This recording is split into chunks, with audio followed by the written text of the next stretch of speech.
Sales Rep Radio. Hi, everybody. This is Dan Walker, and this is Sales Rep Radio, a presentation of timeless sales tips and best practices from some of the world's most talented sales consultants. It's news from your world, and it starts right now. Hot tips, Sales Rep Radio.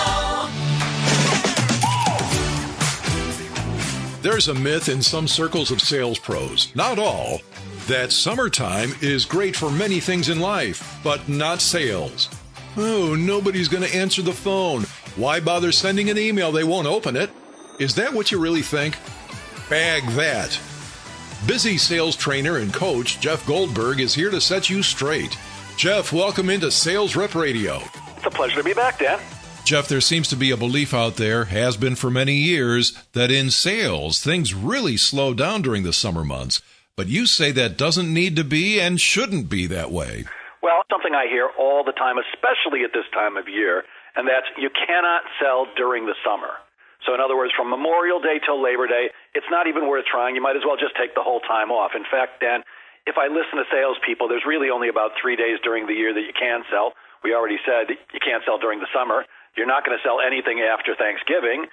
January is a dead month because everybody's still recovering from the holidays. Then you've got tax season, now you're back to summer. So if I listen to salespeople, there's never a good time to sell. But the truth is, it's always a good time to sell. And if you want to beat the summer doldrums, there's two things for sure that you have to do. The first one is you've got to change your mindset.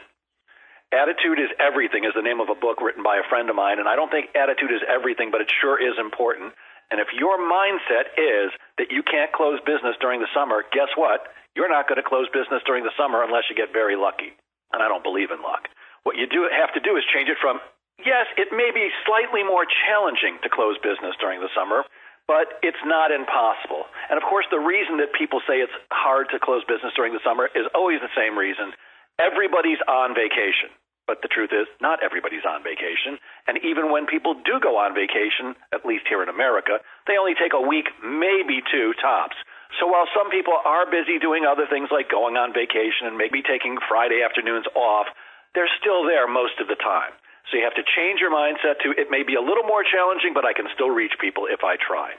The second thing that you absolutely have to do is if you're going to take into account that it's a little harder to reach people, you've got to do some extra prospecting. And in fact, people should have been prospecting extra for the last month or two, but since it's too late, it's actually never too late. Pick up the phone, send an email, start doing some direct mail, knock on doors. I don't care what kind of prospecting they're doing. Pick it up by about 20% for the next month, and that should carry you through the summer. If I'm hearing you right, Jeff, this idea that you can't sell during the summer months is just a big misconception, or to borrow a phrase, fake news. Well, if somebody's truly on vacation, unless you have their cell phone number and are willing to use it, I don't know that there's a heck of a lot that you can do. But let's keep in mind, Dan, people in America don't take the entire summer off. I know I used to date an Australian girl. She used to laugh because we only took 2 weeks vacation. And she said, oh, God, we take 12, 14 weeks. But that's not the way it is here. So if somebody's on vacation for a week or so, you should certainly have left them a message or two on their voicemail. There should be an email when they get back. You don't want to bombard them. And the other thing I always like to do is if we know someone's on vacation for the week, let's not call them the day they come back. Let's give them 2 or 3, maybe even 4 days so they can plow through all their email, plow through all their voicemails, and then try to reach out to them. We certainly can still provide useful content, valuable information, and things that they'll welcome in their inbox when they get back. You mentioned how important it is to have the right mindset, especially during the tougher times of the year. What sort of ideas do you have for us to get there mentally? Well, the first thing is to understand that it is a little tougher to reach people, so let's be realistic. Understand that more people are not going to be there than usual, so we can expect to have to make more calls or maybe even hear more no's. The second thing is to make enough calls so that we can get past the ones that aren't going to be there or are saying no during that time period. And you have to have something personal, in my opinion. So for me, it's my 3 children. There's nothing I would not do for them to help them be healthy, happy, successful. So I keep a picture of my 3 kids right in front of where I sit at my desk, right next to my computer monitor. And anytime I start getting a little bit down because I've had my 15th no for the day or 47 people in a row I dialed didn't pick up, and I say, you know what, maybe I should just take the day off, I look at their pictures and I realize and remember they're counting on me. So I do make that one extra call. And that's something that was taught to me years and years and years ago. And most of the people listening probably have heard it too. Make just one more call.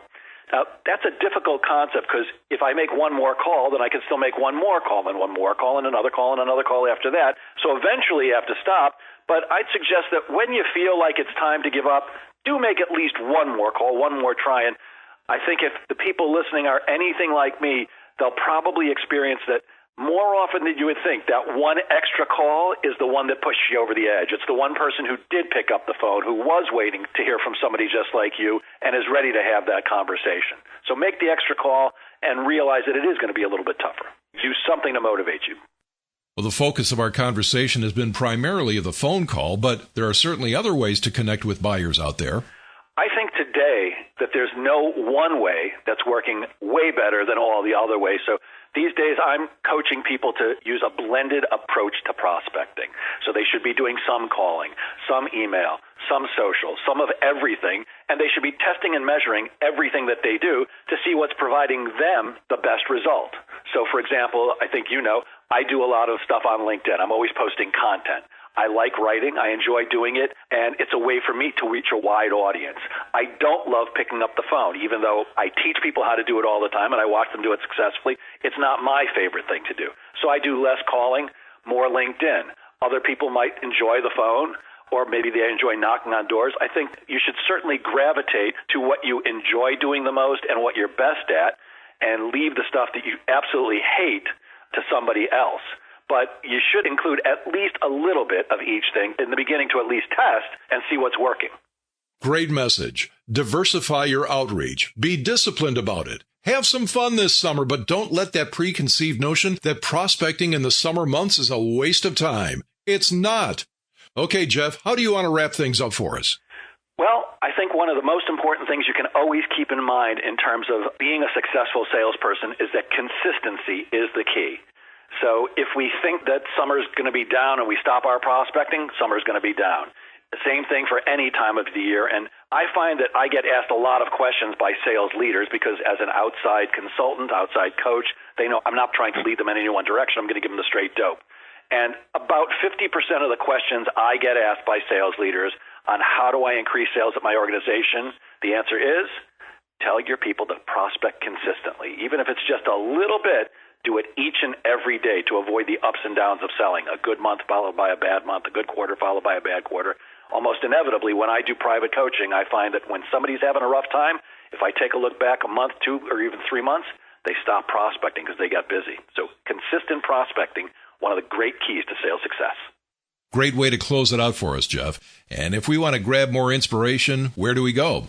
You can go to my website, JG, like Jeff Goldberg, JGSalesPro.com, SalesPro.com. That's me.